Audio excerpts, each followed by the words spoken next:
definitely thing. So, first of all, I guess thank you so much for doing this. Like, You don't have to thank me. It's an inside job. no, man, it's really fantastic because you have your dream list of people that you want to interview, and you were on it, and I was like, he might be busy. I don't. Who has First of all, time for literally, this? there's the book that you gave Sammy. I like myself is a classic in our family, and every time we read it, you sign it. Which people need to sign the books they give to people because otherwise you don't know where they came, especially for kids. Because Yeah, then you can tell a story about the person who signed it, and your kid forms a relationship with that person even though they don't remember them. that, So you signed it. So we talk about you whenever we read that book. It has lasted 3 generations of Bell daughters now. So it's also as we good friends with Melissa. So I'm happy to do this.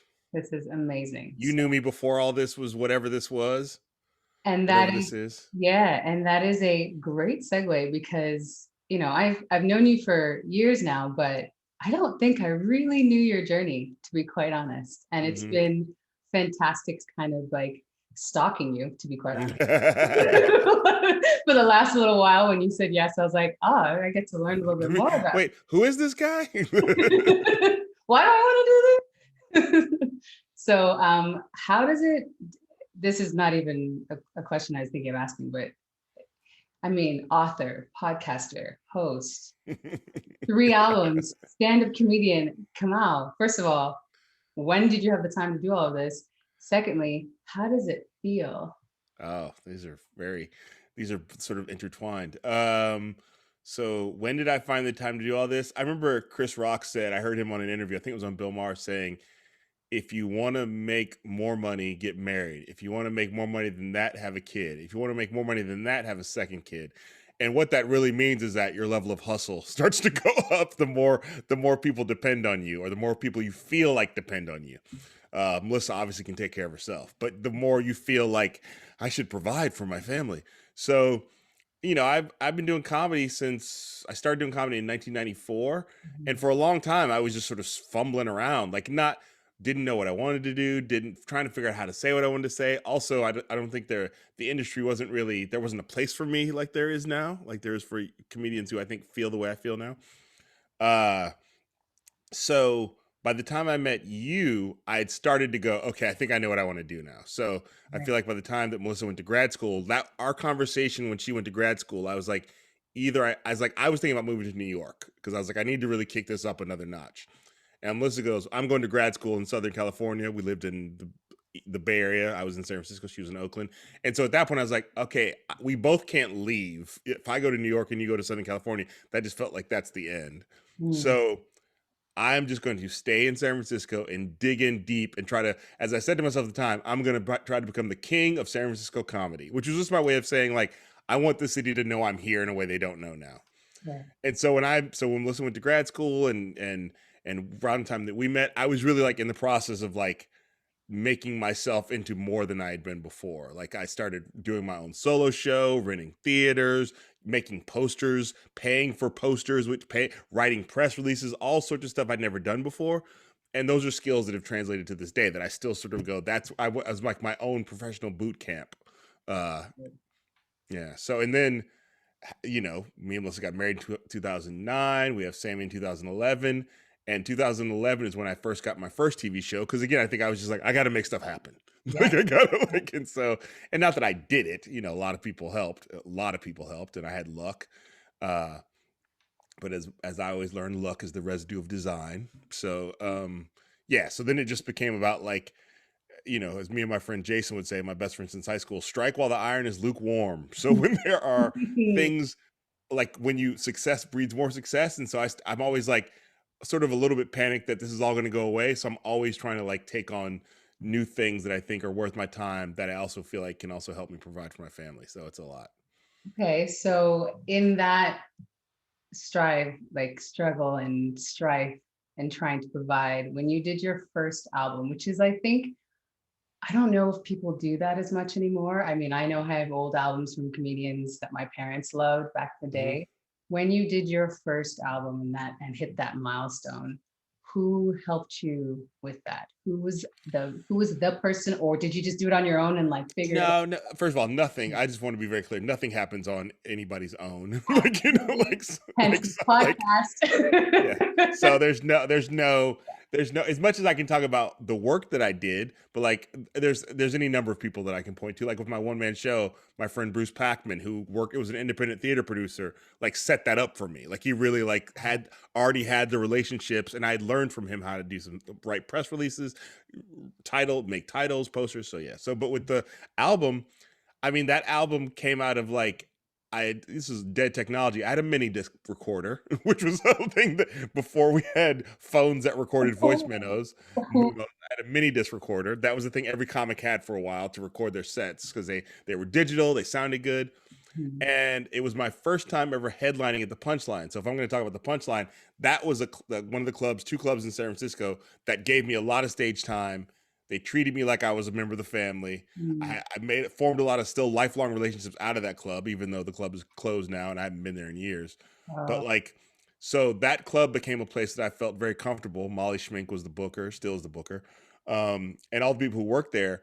So I became comfortable enough that they were like, and good enough, they're like, we're going to let you headline for a night at the Punchline, which is a big deal. And you headline your home club. It's probably a Wednesday. They don't give you a good night the first time, but it was still.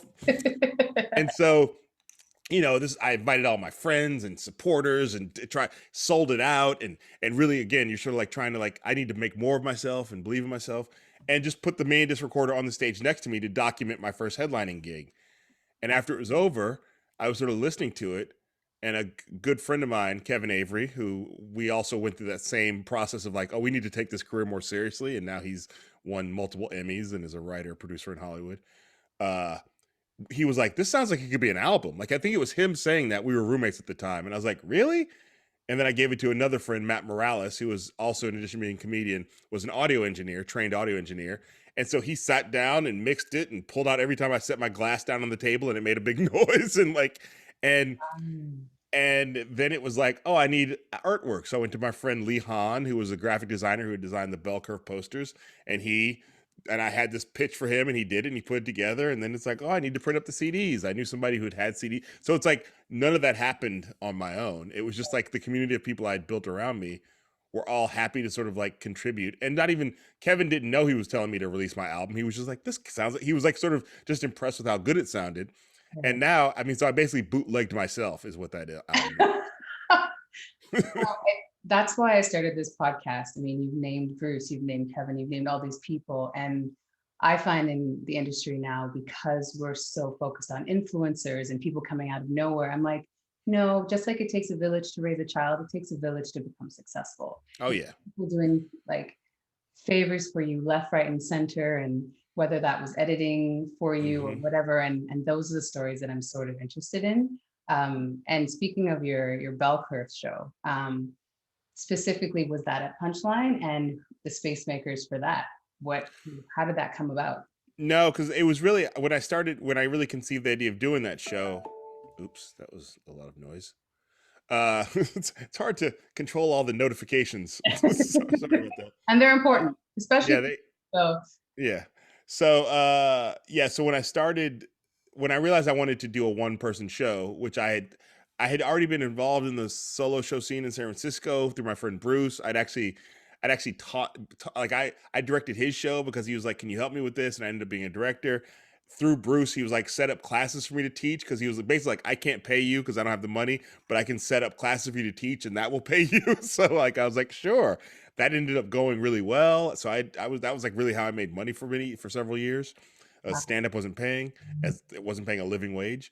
And then when I decided to do this solo show, I knew that I couldn't do it in the club because I was like, I want a projector, I want a screen, I want audio and video. Like I wanted all these things, and the Punchline is not set up for that stuff for the most part. It's really it's a classic stand-up comedy club, tiny stage, just a microphone and a performer.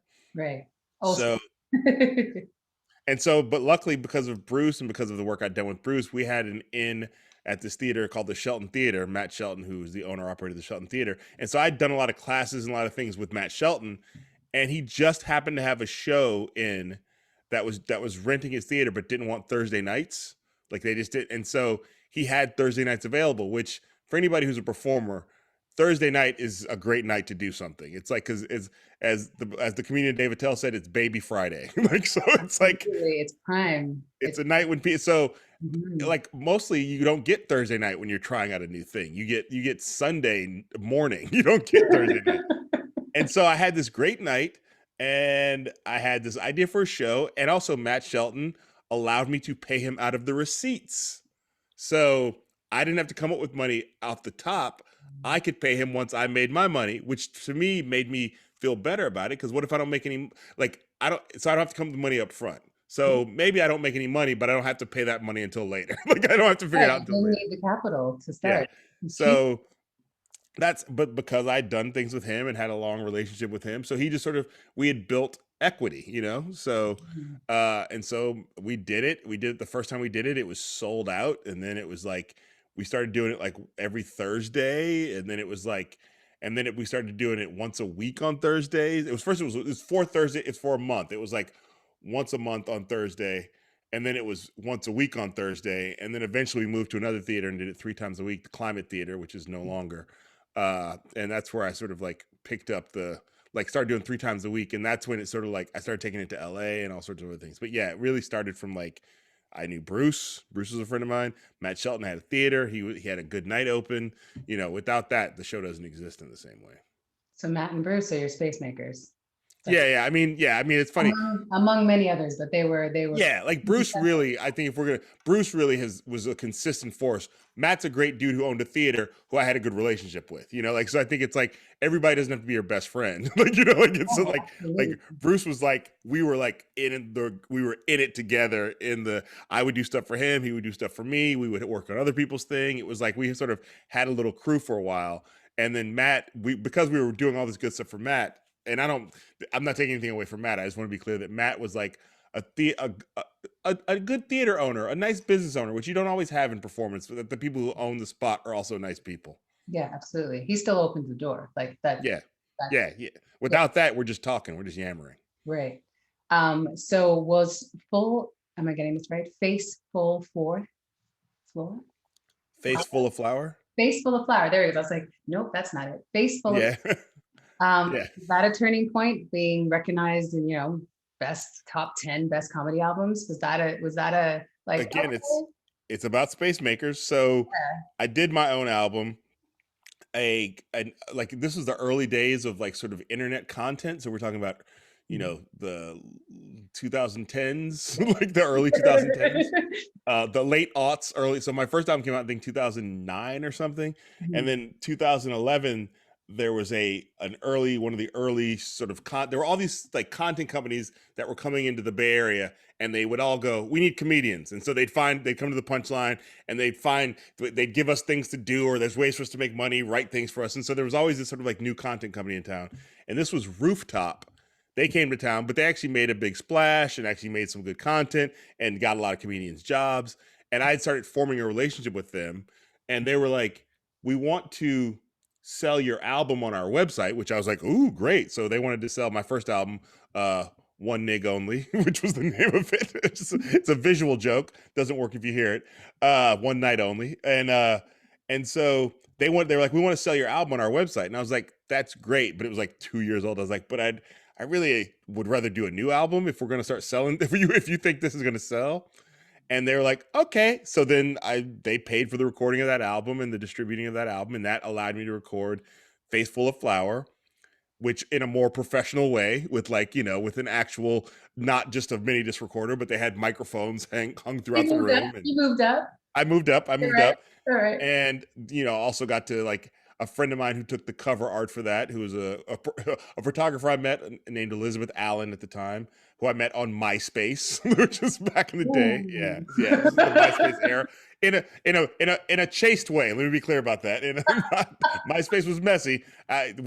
She was a fan of me and Kevin Avery's we had a thing called Siskel and Negro movie review show. So she took the picture. So it's like you get to give work to people who are just talented, who are happy to do it. But and so that became, and that also, that album really, I Obama had become president. I'd worked on all this material during the solo show. so I had like my first real political takes on the world were on that album. Like my first sort of like the first album was race and maybe a teeny bit of politics, but this album was actually like, here's my thoughts about the current political situation America's in. Um, and so that sort of helped separate me from other Black comedians and other comedians. And iTunes named it one of the top 10 albums of the year for comedy, which was Good. so great. And at that point, it was like, I couldn't have imagined that was the thing that would have happened. That was back when iTunes was iTunes, you know, like You couldn't find music on anything else. yeah, there was Maybe no other. Napster, but that's about it. iTunes was the only game in town. Thankfully, they're not anymore. But yeah, that was back when it like, you know, I don't even know what if yeah, I don't even know what they're doing with comedy albums now. But you know, but anyway, so that it gave me a credit, which is important to have, and also all those credits let people in the positions of power know you're a real person. You know, I was just talking to somebody else about this, like or Sarah Silverman. I was talking to Sarah Silverman about this on my other podcast. Uh, I said my other podcast, like I have several on my podcast, Politically Reactive. I've had several. Yeah. On my podcast, Politically Reactive, about like she always tells young comedians, don't go look for agents and managers, just get good. And getting good means suddenly iTunes says you have one of the top 10 albums. Suddenly I have like the San Francisco Chronicle saw the bell curve and said this nice thing. And suddenly you have a little bit of a press kit. And then people in showbiz sort of think, oh, you must actually be something we should pay attention to. So that's sort of like, that was one of those critical moments. So yeah, Faceful of Flower happened through Rooftop, which is now I think a wholly owned subsidiary of Amazon. I think Amazon bought them, so they got the cash out. But Right. yeah, so that was where that came about. And then you know Elizabeth Allen, who took the photos, and you know I was really happy. The great thing about doing albums is you can get to write down all the thank yous. So I was happy that you know it's fun to sort of like make that list until I forgot my friend Jeremy, and he was like, "How'd you forget me?" So, but anyway. Jeremy, we haven't forgotten you. He's mentioning you on here. He knows. We see him regularly during our pandemic social distance play dates. But yeah, so that was definitely what happened with Face. That was how Faceful of Flower came to be. Wonderful. Again, recorded at the Punchline because at that point I was actually headlining the whole week instead of just one night. So it's like they start to see that I'm doing good work. They have more trust in me. So yeah, I got to headline the whole week for that one. That's beautiful, and you get to try out the work a few different times, so it feels yeah. Because the first one was just one night headlining, and the second one I think it was 2 shows that we put together. Yeah, nice. So was Prominent Negro your semi-prominent Negro? Semi-prominent Negro. Yeah. Was that your I have arrived moment? Was that my what? I have arrived moment. I mean, that was the audio release from my Showtime comedy special. So that was definitely like every comedian wants a special. Yeah. I got a special on Showtime, and that came through, and it was directed by a guy who I had a lot of respect for, Morgan Spurlock, who's done Super Size Me and other things. And so I got to he directed it. He'd never directed a comedy special before, so it was sort of fun. Michelle Armour, who'd been a producer on the Chappelle Show, helped produce the special, has always believed in me since the days of Totally Biased. And so, yeah, we got to fly to New York and go to this cool venue that nobody had ever recorded a special in before and record that special. And then out of that, we turned the audio into the album Semi-Prominent Negro, which is great because as much as everything right now is comedy special and in video, the album industry is nowhere near what it used to be. I really like that idea of like you can actually just listen to it. You don't have to watch it. You can actually just listen to it. So yeah, that was definitely like a big deal. And also that was after Totally Biased had been canceled, so it felt like this is a way to sort of like I still exist. I still get to be in the industry.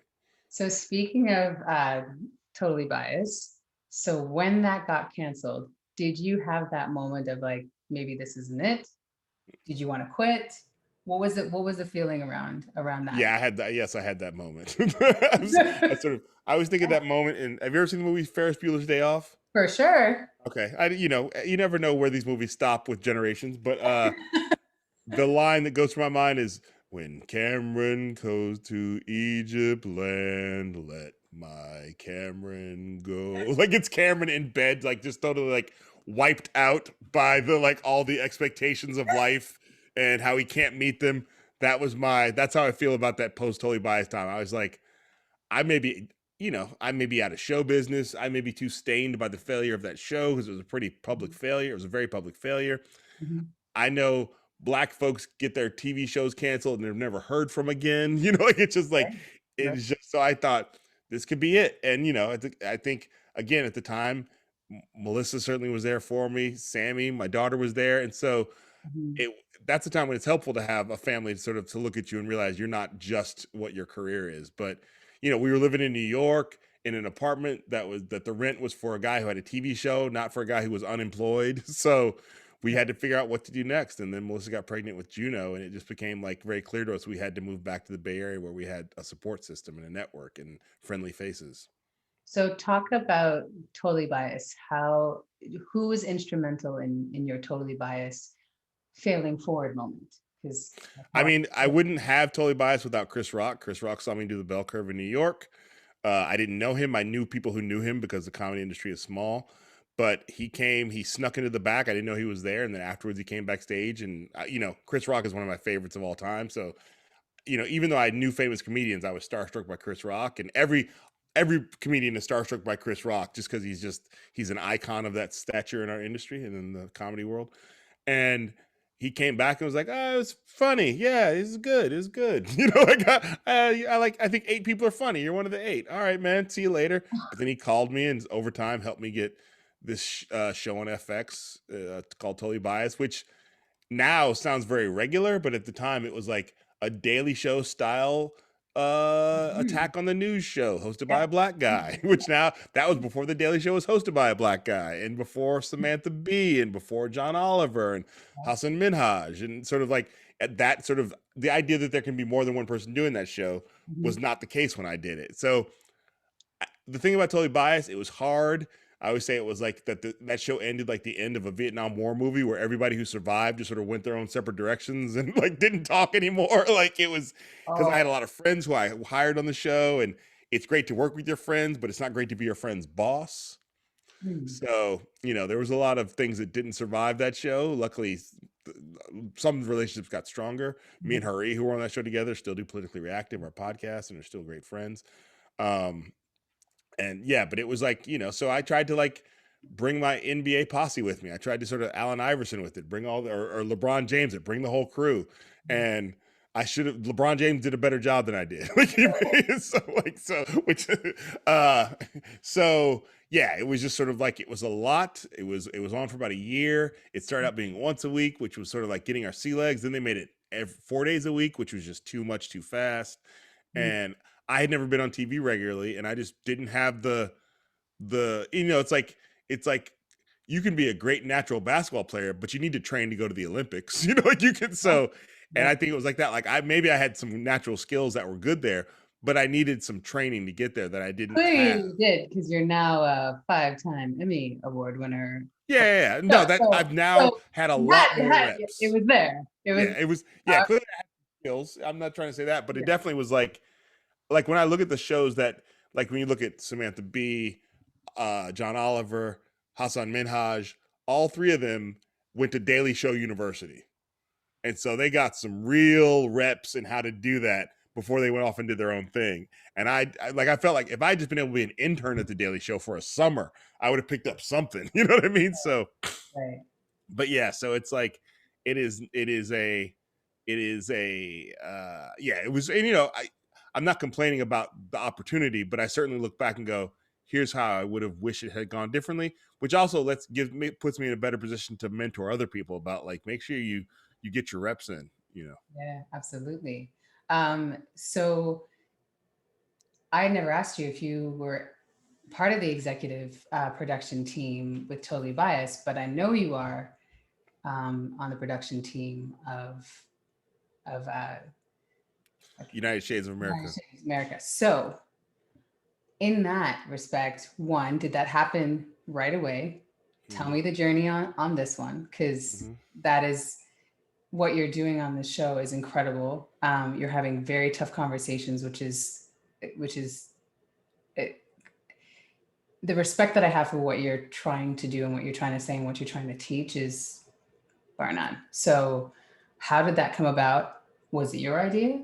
Whose idea was it? Hmm. Who helped open those doors or gave you a hammer and broke that glass ceiling for you in terms of executive production so you have control over your content? Well, first of all, to be clear, the only reason I think I'm an executive producer, I was an executive producer from the beginning by title on United Shades of America. And I only think that happened because I'd been an executive producer on Totally Biased because Chris Rock made me an executive producer. Like he had the power to decide yes or no on that. And he decided yes, because I know he understands how important it is to have executive level input into these things, that I wasn't just talent, that they were sort of betting on me, and to give me more voice in the room and to give me a louder voice in the room, I need to be an executive producer.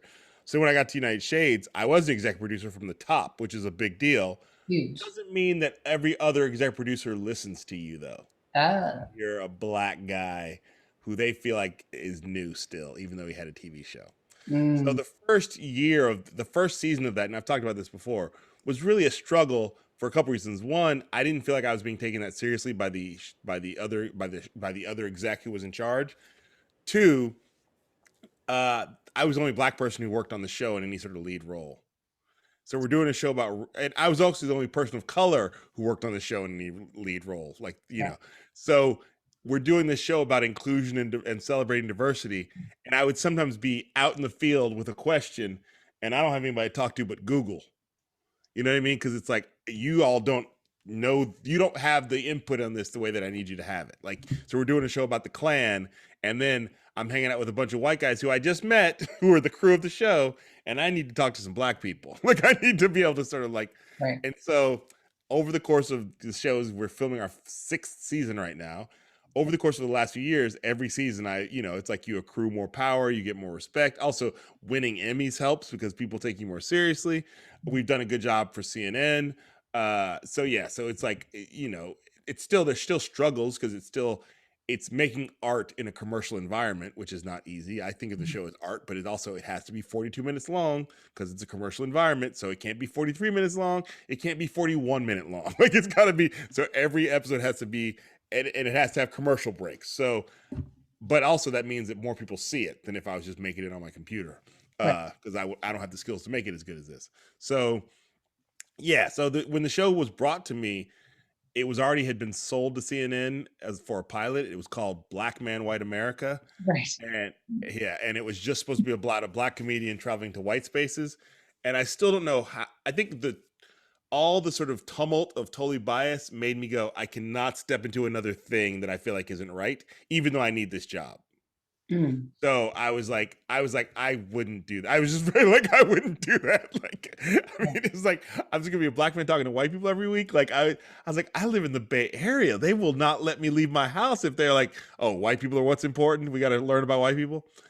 And so I said, no, I would only do it if it was more than just white people. And at the time, CNN's slogan, it may still be, was called "Go There," and I was like, I would only do it if it was lots of different types of people, and it was called "Don't Go There."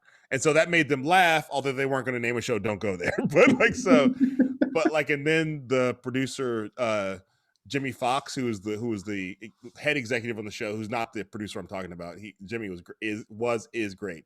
At that point, somebody on his side changed the show to United Shades of America, and that became and that, even that title made it sound better than Black Man White America, or even Don't Go There. It's like, it sounds like something that you want to watch as opposed to something that you're being dared to watch. yeah, and it sounds inclusive.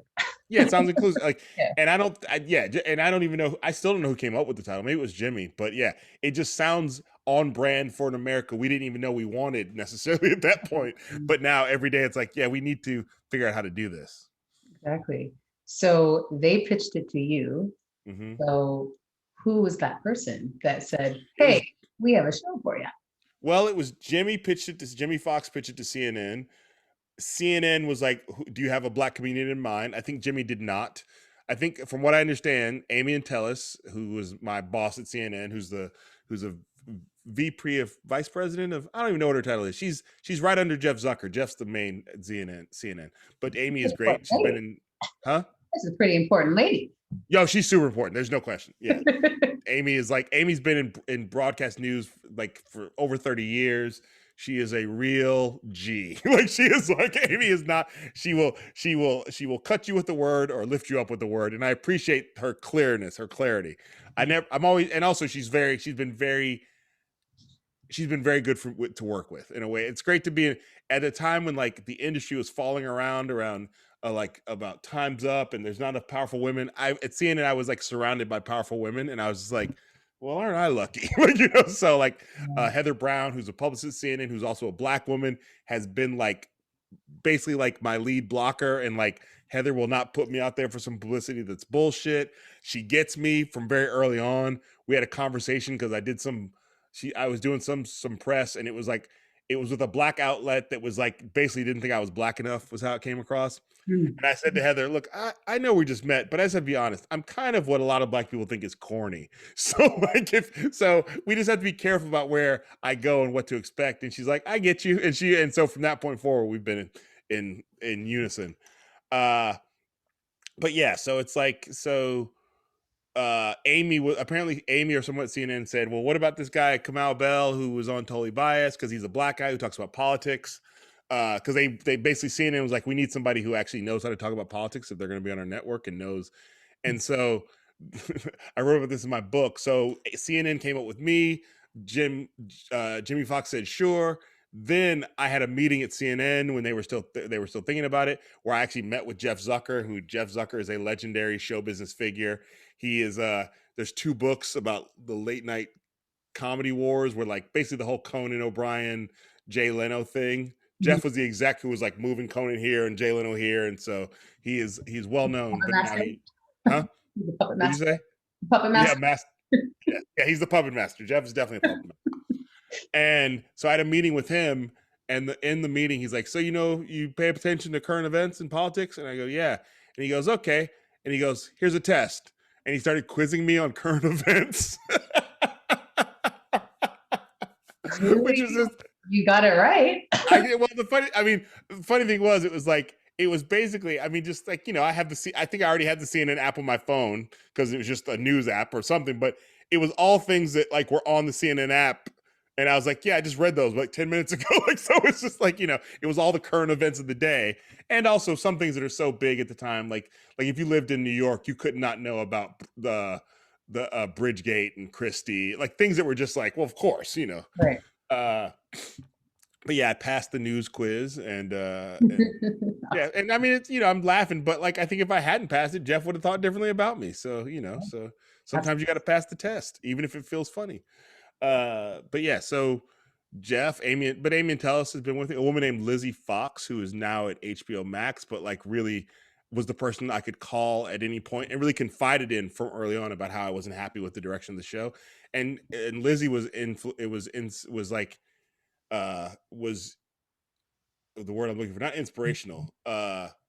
She was key. I'll just say that Lizzie was key to the show moving from one production company to zero point zero, which is where the show's at now, which is the production company that made all of Anthony Bourdain's shows. So, in last season was She's the first. instrumental and a Yeah, huge influence. Yeah. yeah, she was instrumental. I talked to her. She was talking to them. Bourdain had passed away. So there was this sort of like they were looking for a new project. I was like, I'm not happy with this production company. It was very clear to everyone how much love I had for Bourdain. So she's the one who sort of connected those pieces. And so yes, I got a shout out to Lizzie Fox, who she got promoted, which makes me angry to this day because she was so good. She was so good. She was too good. Right. So I have some fun, crazy questions for you. They're less, well, they're still career oriented, but so one is, what was your best bad decision? That's bad decision. Mhm. Wow, so many bad decisions around my career. Around your career. Yeah, keep it in that vein. I think not moving to LA or New York was clearly a bad, like it wouldn't have made sense at the time. Like there was no industry in San Francisco. How are you going to make it how are you going to make it out of San Francisco? Mhm. And I was just like, I just don't want to. I was just like, I felt like I need to stay here. And at the time, nobody would have said that I was making a good decision because there was no such thing as becoming known in San Francisco at that point. There's or no point to it. Why would you become known here? Right. So that was that was a decision I feel like feels very Kamau. Like I would make that decision. Like fame and fortune are over there. I'm going to stay here. And so like I think that was that not moving when Melissa got to grad school, because it was scary. I'm not saying it wasn't scary, but it was a great bad decision.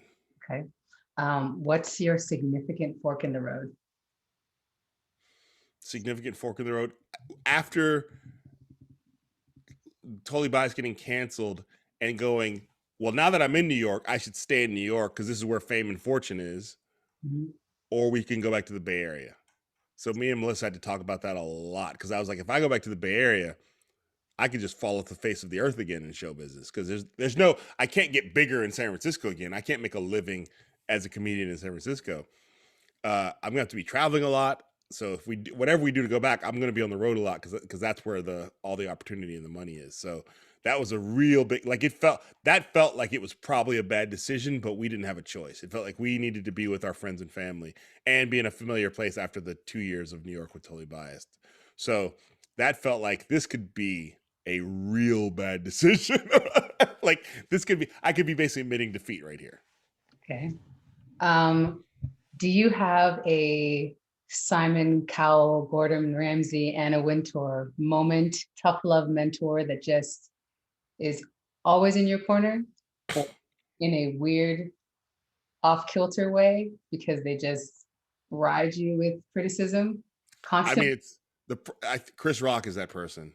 Like, I don't talk to him that often because we only formed a professional relationship. I mean, he's definitely somebody I can reach out to, and I was lucky enough he agreed to let me direct a documentary about his big comedy special, Bring the Pain. That one of my proud career achievements that nobody saw because it was on A&E and they were just advertising that police show that they have. But but it's on Amazon Prime. But so Chris does not suffer fools gladly. Is not gonna sort of like hold your feelings in the light. It's like he's gonna tell you what he feels, and Mhm. it doesn't mean that he's always correct, but it means you're gonna know how he feels. So Totally Biased was a lot of time of him being very clear with me about what he felt like I could improve. And I'm just, so it was hard because I was also like, I don't even know what I'm doing. And he's like, yeah, it's clear.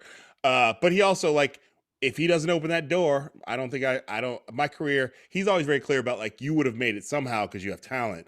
But I just know that there's like, I wouldn't be where I'm at now and I would be somewhere else. Maybe I'd be fine. But like, he opened that door. So I always have to sort of like remember once you get through that door, it's not always fun. You want to sort of celebrate getting through the door, but then the work begins. So yeah, Chris is somebody who, if I call him right now, he will answer. He'll ask me what I'm doing, and he'll tell me what he thinks about it. Like, yeah, so which is You need which is those. great to have. You need Yeah, those. You need yeah. definitely. Is there anybody that taught you about betrayal in the industry? Betrayal in the industry. I am. I there's like sometimes you feel like I'm in rarefied air. To be able to regularly be in the room when Dave Chappelle came back from South Africa and hear him talk about what he had gone through with Comedy Central. Like people are talking about that thing he just said recently about Comedy Central. I used to go hang out at those shows because he loves the Punchline Comedy Club, so he would come there and do like 2 weeks in a row of shows, 3 weeks in a row of shows. And because I was at that point in at the Punchline, I could just go. Like sometimes I was opening for him, but if I wasn't, I would just walk through. They'd be like, no comedians can come in for this show. It's too packed. Hey, Kamau, go on in. No comedians can come in. Like, so like I had like earned my spot.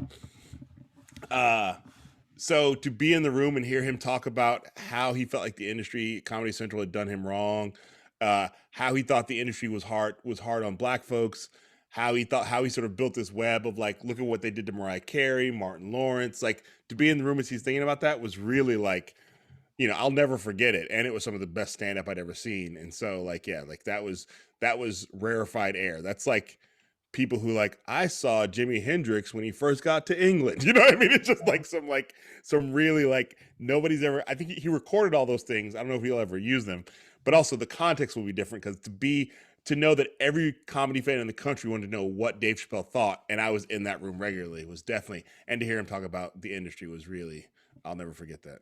You don't have to name names, but have you ever been betrayed this far? Oh yeah, I mean, yeah, showbiz is always, it's founded by reprobates, pirates, and criminals. Like it's just But not. we love it, people. But we love it. Yeah, we love it, but it's just like it's why there's all that scandal in show business because it's founded by scandalous people and it's founded by dreamers who want to live a life unlike regular folks. So they just sort of like that means that there's a lot of shit that goes down that is like this wouldn't pass HR at any other company. So it's like this business is like filled with like you have to sort of as they say like as there was that my mom had the sign in our house when I was a kid. She still has it in her house, in her apartment, but it was like about slave catchers in Boston, like free black folks who escape slavery and go to Boston. You can't get there's not much more north in America than Boston, so you're out of the South. And yet, slave catchers would go to Boston and look for freed escaped slaves, or black folks who just look like they should be a slave. And it said keep your top eye open. That was what it says. Keep your top eye open. Be aware of the slave catchers. And I always remember, like, it's like you have to keep your top eye open because everybody sort of like gets into this business for their ego is a big part of this business. It would have to be. And everybody is sort of like looking out for themselves, which also makes sense. But you want to put people on you want to be surrounded yourself with people who you have similar goals so that like they can look out for themselves and you can look out for yourself. A part of looking out for yourself is looking out for them. So I think, yeah, certainly like there's any number of like the first thing you learn as a comedian is that you can't really trust the club owner, you can't trust the booker. They're going to tell you they're going to book you, they don't book you. They're going to tell you getting paid this much money, they don't pay you that much money. Like the whole thing is sort of like managing your own feelings around getting ripped off or betrayed. And so yeah, yeah, so definitely. I mean, I feel betrayed by the first producer on United Shades. Like, and I've written about it. I don't say his name just because it is easy to find his name if you want to, but I'm not. I just don't. I'm not trying to. I'm not a rapper. I'm not battle rapping him. Like so. Like I'm just like it's. So you can go find it if you want to look it up, but it's not my. I think it's important to know that the system failed on that point, and the system is failing lots of people. It ain't just that one person. I respect that. I respect that. No, and it's important for people to be aware and to go in, eyes open and ready. Yeah. To confront whatever. As they say, it's called show business, not show fun. Like it's right? So Absolutely. it is not. Yeah, you have to sort of like you go in for the fun, but if you're going to stay in it, you have to really know the business. 100%. 100%. So this may seem like a weird question. What's your totem? So it's a symbol. It's part of the Native American culture, which I'm sure you're aware of. And it's a spirit being. It's a sacred symbol, something that represents your tribe or your ancestry. Do you have one? And if you do, what is it? Let's see. I will say this. I don't know if it's my totem, but it's been with me. This being has been with me my whole life. Not this particular version of it. It's actually sitting right here. Okay. So in some sense, I feel like, and also it's Juno, who the middle kid, the 6-year-old identifies this with me. So this is the Hulk. The Hulk often comes with me on the road because Juno wants me to take him with me because she's like, "This is your Hulk." As a kid, I used to watch the Hulk TV show and like pretend to be the Hulk. And so it's sort of funny to me. Like I think it's actually maybe even more important to Juno than it is to me. But as I sit here, it's sitting here on my desk. I don't know if I put it here or Juno put it here, but like this is the first, like so sort of the thing about the Hulk that I've always connected to is there's the sort of the dual nature of the person who is trying to control themselves and be a good person and gets pushed too hard and then has to Hulk out and like if you wouldn't respect me, then I'm going to make you respect me. This is what and every black person, Latinx person, indigenous person, Asian person, Asian diaspora person, Pacific Islander knows that feeling of like I tried to be reasonable with you fools, so now and you didn't respect it. So I'm gonna have to Hulk out. So yes, I would say that like the Hulk has followed me throughout my life. The Hulk is your totem, absolutely. And just one more personal question: who are you making space for now? I mean, this is 2020 has been a lot, as we all say. This pandemic is not, and 2020 is going to have a sequel in 2021. It ain't like 2021 is a reset button. So, I'm trying to make as much. I'm trying not to drive myself crazy, and I'm not doing a great job of it. But like before we recorded this, like I was recording my podcast, Politically Reactive, and Sammy, who was at the door, knocking on the door and singing the song from Frozen, "Do You Want to Build a Snowman?" which is literally a song about a sister who can't connect to her family member because that family member is locked in a room. I'm locked in a room working while she wants to connect with me. So in the middle of the podcast, I said, "Hold on a second." I just went out there just to be like, "I hear you. I'm right. I'll be out in a little bit." So I don't want her just to be. She sang like I think she sang the song through twice. So I think it's important to, even in the midst of all this pressure to get work done, to make sure that there's like that I'm doing that. It's I have to remind myself to do things to be available to my family, even if it's interrupting in my important work. You know. Absolutely. Absolutely. Making space for them. Yeah. That's, I love it. So where can people connect with you? Because you have 1,000. What's the best handle? What's the best place to connect with W? If you, I'd say Twitter. If you really, I'll probably read it. If you if you say something on Twitter, if it passes the quality control filter, whatever that is on Twitter, so that means if you come through with a lot of MFers and N bombs, then I may not get to me. But if you just want to send me messages, I pay attention. I like the things that I read. So if I liked it, that means I read it.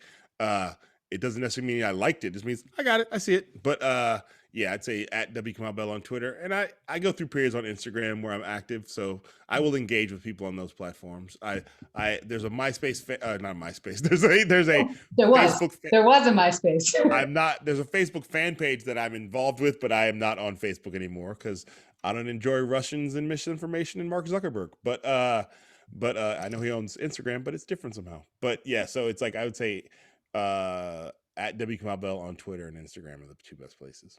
Okay, it's your two fades. I Yeah. respect that. I respect that. Sir, thank you so much for your time. Thank you for having me. I appreciate it.